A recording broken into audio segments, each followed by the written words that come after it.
Inspired by our friends who sailed their Alberg 37 across the Atlantic, we decided to take our Niagara 35 sloop Phantasia from our home in Cobourg on Lake Ontario down the St. Lawrence River to the Atlantic coast of Canada.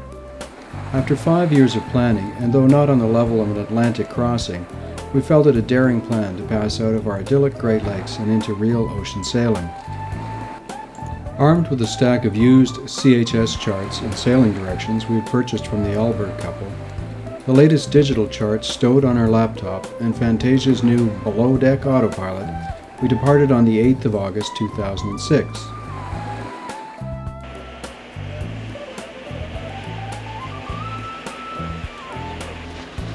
Our ultimate destination for this, the first leg of a down-east circle, was Gaspé, 800 nautical miles away on the Gulf of St. Lawrence in the province of Quebec.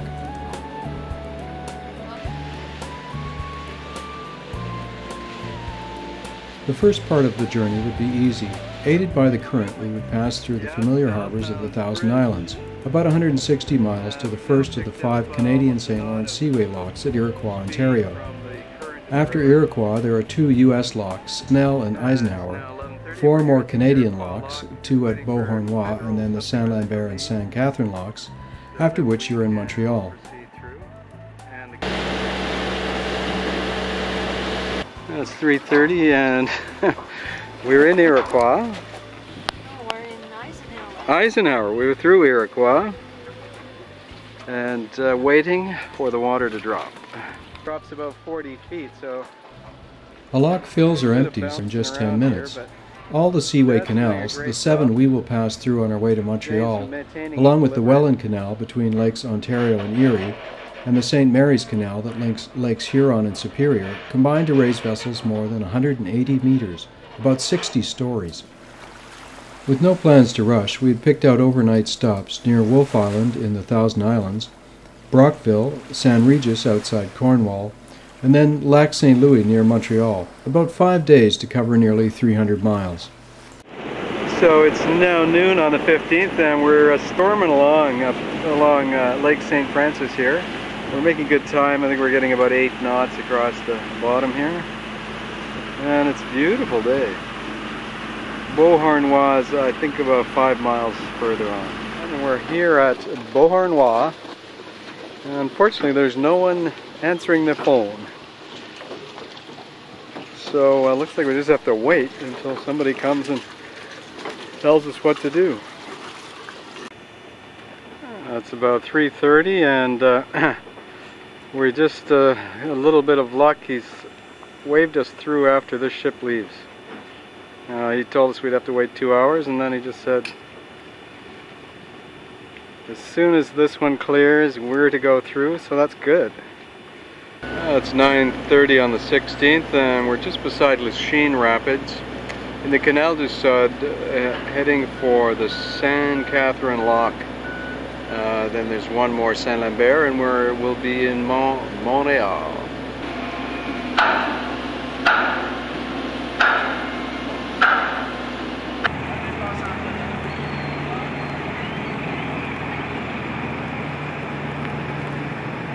That's the last lock, Saint Lambert, and that's Montreal dead ahead. It's 7 o'clock on the 17th, and we're here at Port de Plaisance, which is just across the river from Montreal. It's now 9 o'clock, and there's the old city, which unfortunately we didn't get down to, but Longueuil was very nice. And we're heading down the river to Cirlce.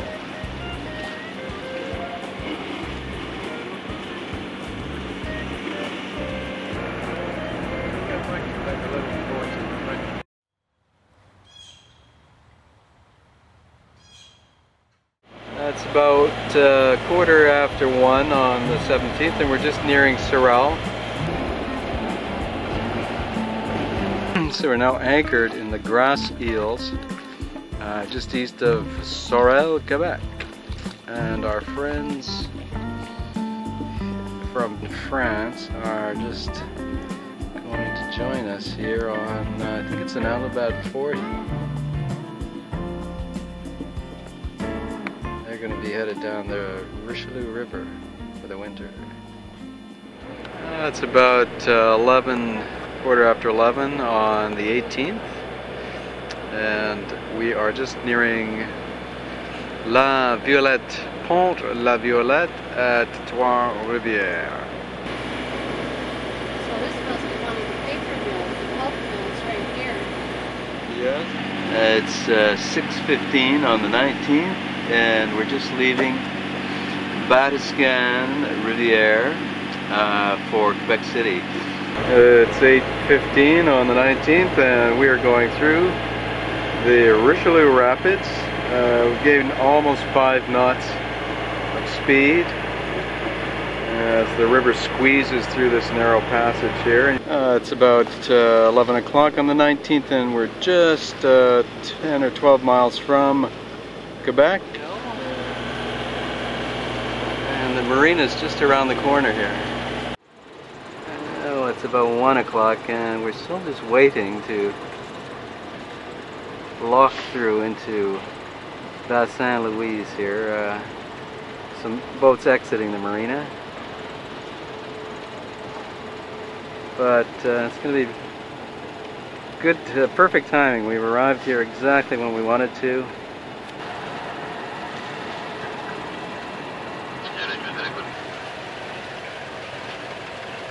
And we're now in the lock, just waiting for the water to flow here. And we've even drawn a little crowd.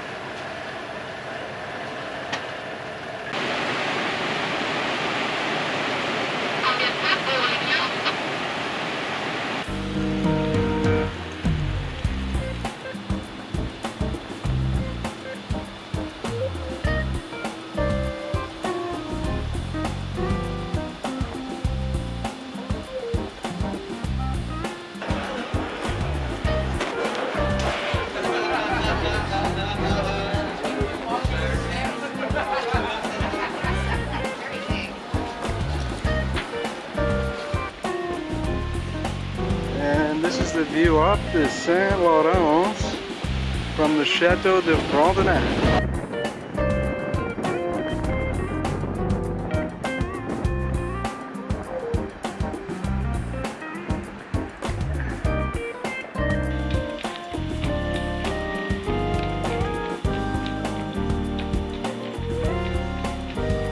That's the 21st, 4:30, and we're now exiting the St. Louis for our trip down to La Melbaye, Tadoussac. Now I'm going to tie up and wait till about 3:30, 4 o'clock at that little dock there, which time the tide will be favorable for us to start out towards La Melbaye. 70 miles. Well, it's about 5 o'clock on the 21st, and we have to sit here till 3:30 a.m. When the tide's favorable and we can take off. And it's a bit lumpety. Never been in one of these kind of docks. And the tide is even with the marina, so the lock is open and people can just go in and out.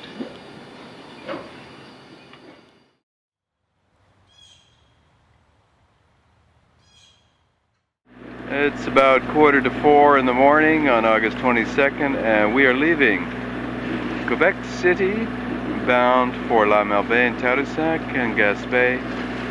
It's a beautiful night to leave. There's a slight west wind, southwest wind,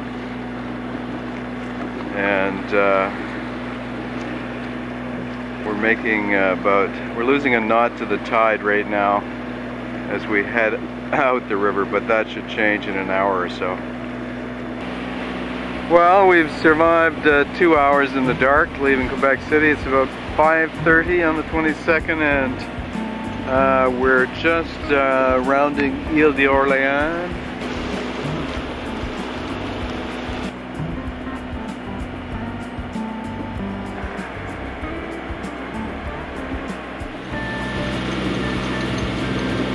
We've just encountered this dredger here at the Orléans and Montmorency Channel confluence. And in the background is the ski area of Le Massif. And it looks spectacular. It's 10 o'clock on the 22nd, and we're just plowing through the rapids here. It's a bit rough out where we are. I think it's calmer in the shore. There's little trawlers beside us from the U.S.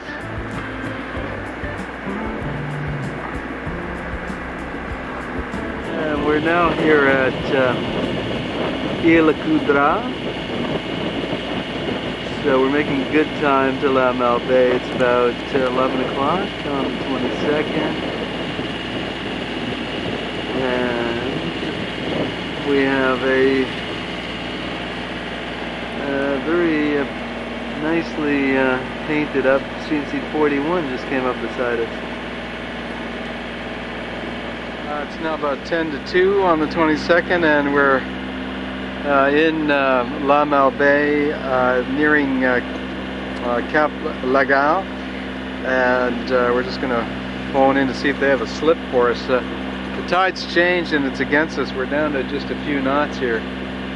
Really, Cap La Gare in Quebec's Charlevoix district lies below a 600-meter escarpment and is noted for its harbor and the nearby town and Jardin du Cap La Gare, which contains a fantastic collection of lilacs. The marina, or Port de Refuge de Cap La Gare, has a minimum advertised depth of about 3 meters and takes 20 visiting boats up to 18 meters in length. There's a tidal range of about 5.5 meters, similar to that of Quebec City. There's also a fuel dock, although you may have to enter it on the high tide.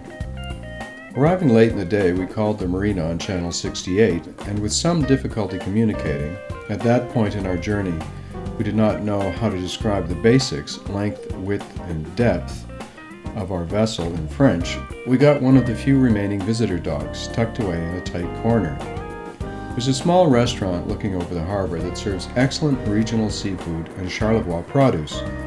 With an evening view of the ships passing on the broad blue St. Lawrence, it's not to be missed. It's 7:15 on the 23rd now, and we're just leaving Cap La Gare for Tadoussac on a fair tide, we hope, and a fair wind. It looks like it's going to be a beautiful day.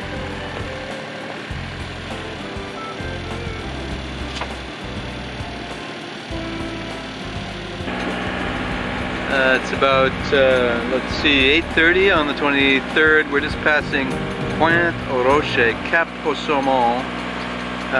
That's the light here, is Pointe aux Rochers. And we're now in the St. Lawrence Saguenay Marine Park, and we're watching for cetaceans.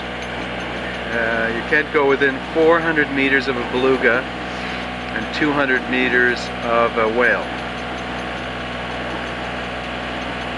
On the bottom there's the Prince Light, and this is the entrance to the Saguenay. And these things are absolutely everywhere here. They're whale watchers. Just now in the riptide where the Saguenay meets the St. Lawrence, and it's a bit bumpy here. Hitting a few, the wind is blowing due west almost right on the nose. Unfortunately, we can't sail up here. Could use a little added horsepower.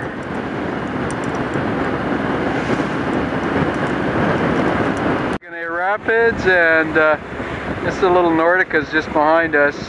You can see there's some whirlpools and riptides. It's very exciting. So we're tied up now. It's about 3 o'clock on the 23rd. We're tied up in Tadoussac. We had to give up the Saguenay, the Bay Trinité, because we hit about 25 to 30 knot headwinds, and we were only making 5 knots, and weren't sure of the anchorage up there anyway. So, but it's very nice here. It's beautiful. There's a sand beach, and people are very friendly. So we're just going to have some lunch and take it easy for the rest of today. And now we're shoreside in Tadoussac. This is the kayak rental and the beautiful bay of Tadoussac.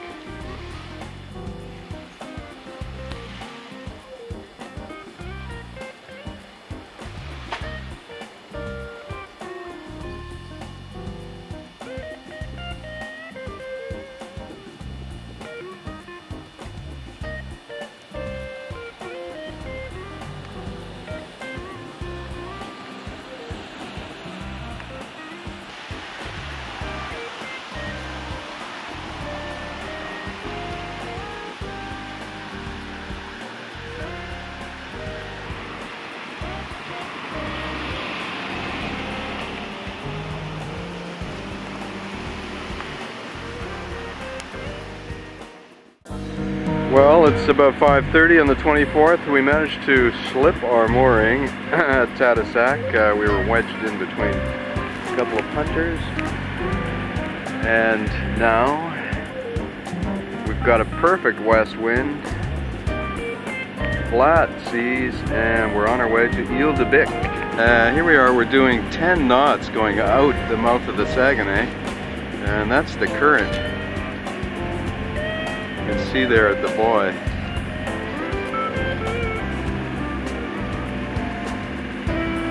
It's going to be a beautiful day. Just about 6 here, 6 o'clock in the morning, and we've got a whole pod of whales just spout. There's a spout there, about, I don't know, about a mile away or so.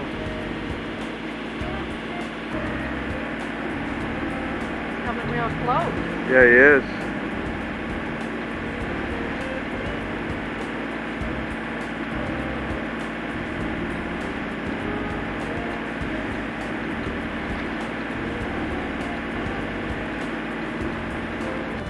Oh, now we've got some belugas here. Yep, that's what I saw just down over here, that same white. Yep, there he is. It's 7:30 on the 24th, and after 500 miles of motoring, we finally got the twins up again, the main up, and we're sailing, making 20 miles on this tack towards Ile de Bic. There's one bay on this side, but it's open to this southwesterly wind, so we're going to go around this point.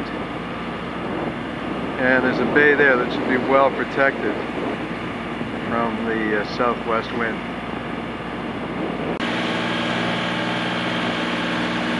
Oh, it's about 12:15 on the 24th. We're just entering the Parc de Bic harbor here on the east side, and there's some rocky islands, some submerged, partially submerged. So we're just creeping our way in here, following the chart plotter after checking some bearings, and the bay itself looks great. It's going to be nice and protected from this. Now we've got a southwest wind of blowing a steady 20 knots here.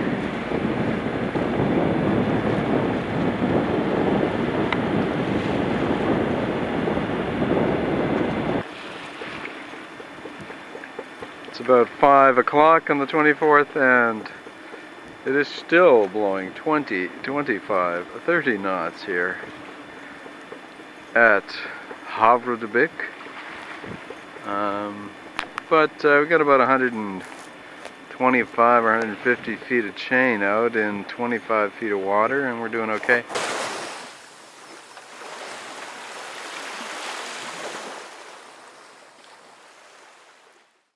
Well, it's the 25th, and we're staying for a day at the Bic Islands and Bic Park here. It's really a beautiful day. The wind's moderated a bit, and we've blown up Little B, carried her 500 miles in the quarter berth, and we're just going to do some exploring around the bay here. We've seen razorbills and some other interesting birds, so we're going to look around here and hopefully we'll find a little colony of them or something.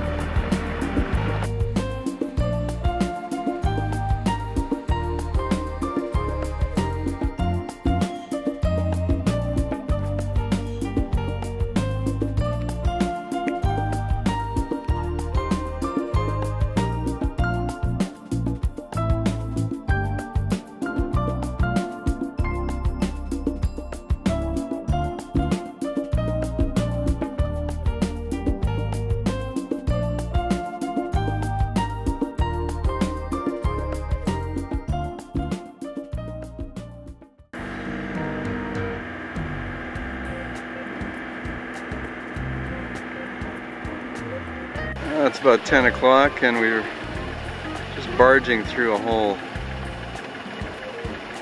family of seals here that are feeding, I guess. Popping up all over. We rudely interrupted them.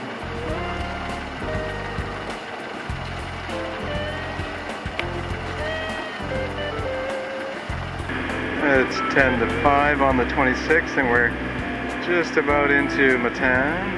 We're going to try the marina. She says there's 13 or 15 feet of water there, although apparently it dries out to just 3 or 4 feet, so I don't think we can stay overnight. And this is the commercial harbor in Matan, and we decided not to try the yacht club because there's might only be 3 feet of water there in the middle of the night. We're going to anchor over by, it looks like a tartan here, beside this ferry. It's about 7 on the 26th here and the sun is just going down. It's a beautiful harbor here in Matan. I'm so glad we came in here.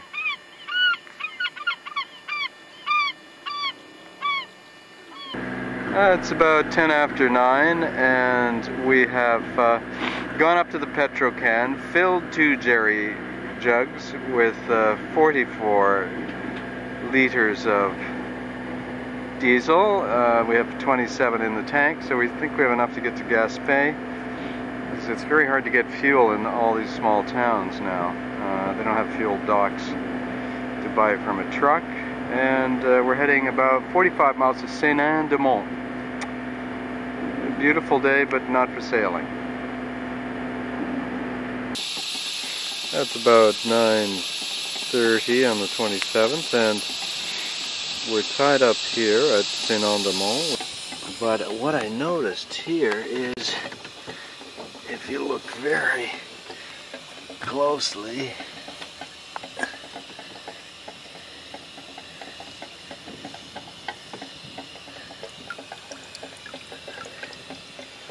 these are krill, the shrimp larvae, and that is what brings all the whales and the fish here. And there's absolutely millions of them in the water here. It's about 7 o'clock and we're just departing Mont Saint-Anne and Saint-Anne-de-Mont rather, and it's our first day of actual rain and kind of this down east condition. Visibility's pretty good though. We can see probably a couple of miles. So it's about noon on the 28th and we're just nearing Mont Louis. There's this magnificent rock face here. It's just incredible. It goes up around 2,225 feet and it looks like there's a house as well as a cross right on top of it.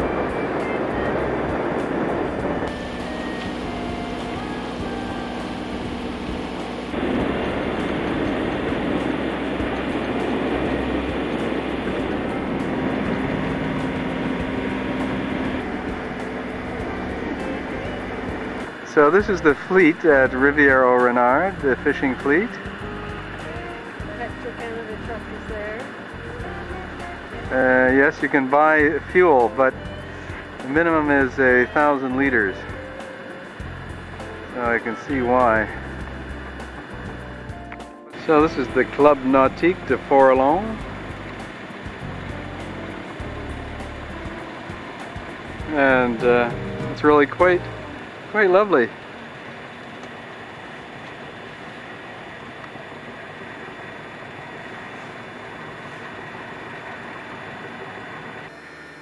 So we're tied up here in Club Nautique de Forlon in a very nice little harbor. And we're going to get some sleep tonight. And we're just going to visit the Poissonnerie at the end of the dock here. It's the 30th at about 9 o'clock. It's pouring with rain, so we're sitting inside enjoying a coffee. So I think we made it spend the day here, and it's supposed to rain all day and tomorrow's going to be better. and we round Cap Gaspé.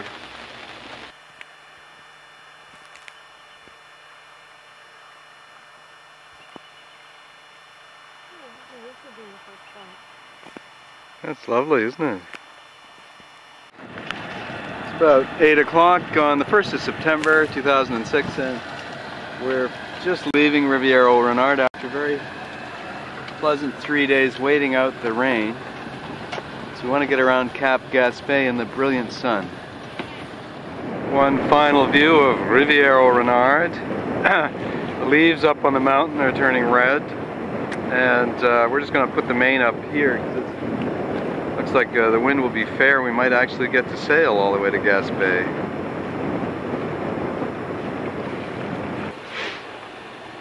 Well, it's about 9 o'clock on September the 1st, and we finally got the spinnaker up. The wind is a bit fair, slight sprinkling of rain, and off in the distance is Cap Rosier, the tallest lighthouse in Canada, way out on the point there. So we're about 4 miles from Cap de Rosier. That's the light there on this point. And then the magnificent rock formation cliff. And the next point, that's Cap Gaspé, which is about 10 miles distant.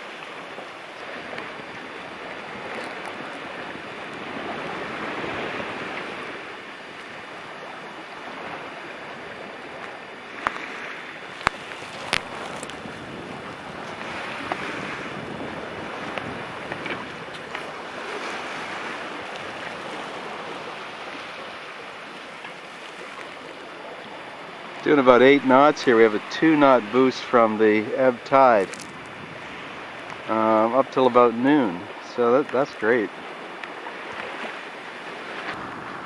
It's about 11 o'clock on the 1st, and there is Cap Gaspé, and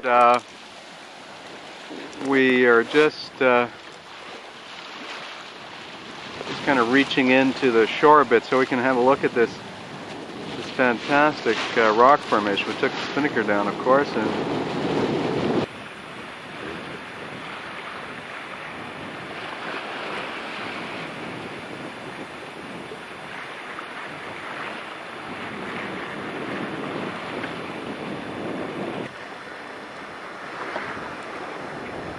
jived over, and now we can just see the light here, and another sailboat seems to be beating out of Gaspé Bay. So in a moment we'll jive back over and head up the bay to anchor at Sandy Point.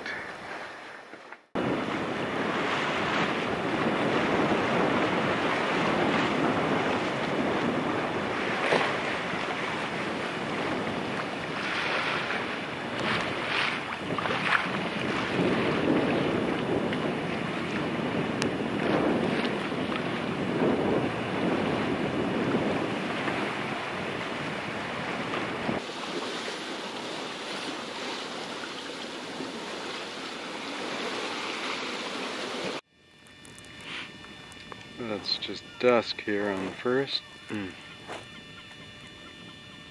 Anchored behind this little sand spit here in Gaspé Bay. And it's nice, there's a lot of boats come out sailing here. It's Friday evening, and there's been a whole group of boats come out of the Club Nautique.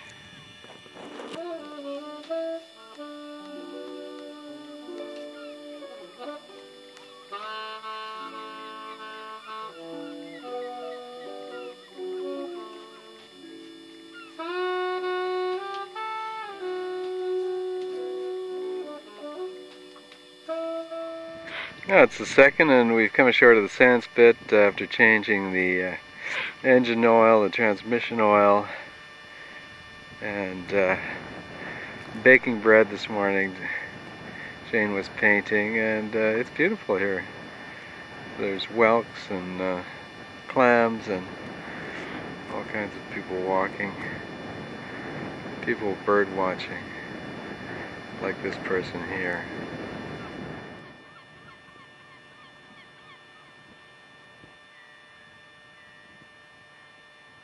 Yeah, it's about 10 on the 3rd and we've just dinghied across. It's about 3 miles or 2.5 miles across the big inner bay here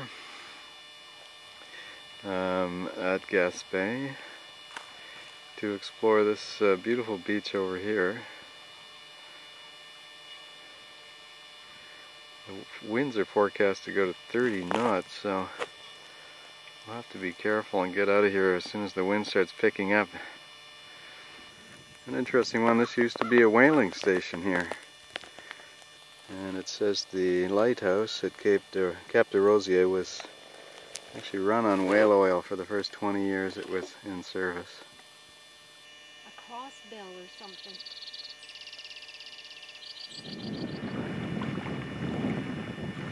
Yeah, look at him go, eh? It's about noon here at on the September the 4th, and we're just leaving this beautiful anchorage here at Sandy Beach in Gaspé Bay, heading into Jacques Cartier Marina. A little sad to say goodbye to this voyage. It has been so fantastic, but anticipating more further adventures next summer in this beautiful region. And we're picking a good day to go in because it is socked right in and windless, so we thought we might go for a sail around the bay today, but no such luck. So this is our home for the winter. Phantasia's home, not ours, unfortunately. It's the 5th now, and after raining for about 16 hours, it's cleared right up here. And getting ready to go on the travel lift, which is way down at that end somehow. It's about 20 to 8 on the 6th, and we're just getting hauled out here in Gaspé. Interesting arrangement.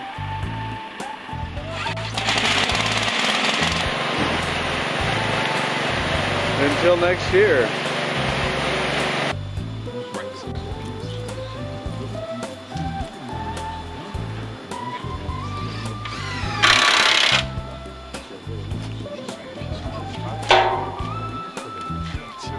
Now we've got the wood, we're building our cradle.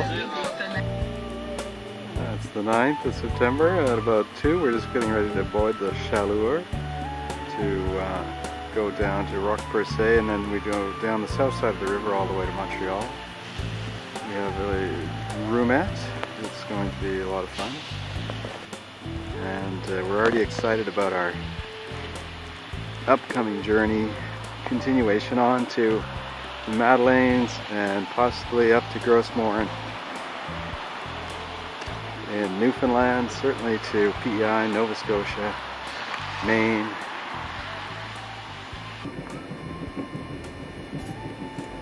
Was that Percé? I think it might be Percé, and then Bonaventure behind it. Oh, that's Bonaventure in the background. Mm-hmm. Right.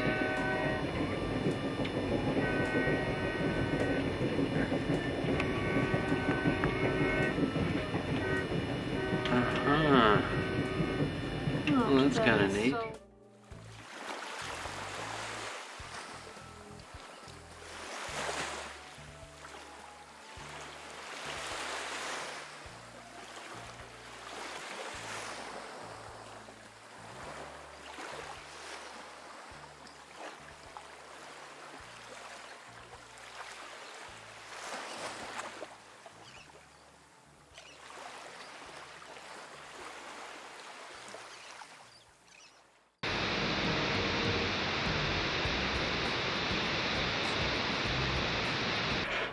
A lock fills or empties in just 10 minutes.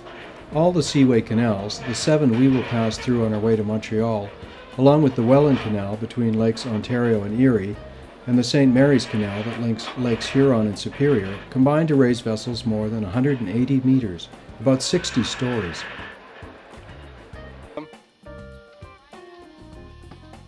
Well, like where they are now on this side, that seems pretty good. On a previous trip we made in Phantasia to Lakes Erie, Huron, and Georgian Bay, we traversed the Welland portion of the seaway, both up and down its 325 vertical feet. Locking through is easier when downbound because you start at the top of the lock, which means the attendants pass you the bow and stern lines needed to hold your vessel parallel to the lock wall. And they're getting easier as we go up, but it's hard work. You can get an audience at this one. Once you have the lock lines, you ease them out gradually from around sturdy bow and stern cleats. It's nice to have a third person at the center of the vessel to fend off. Put out as many large fenders as you have. We used 8 on our 35-foot boat, which seemed about right. You may go downbound through the seaway locks with only 2 aboard, but 3 crew are required for upbound vessels. So it's now 10:30. Call and check with the Seaway Authority if you're planning a transit. Entering Port Cobourg, and it's been quite a long day, but a successful one. We've come a long way. We've got to wait here 30 minutes to go through.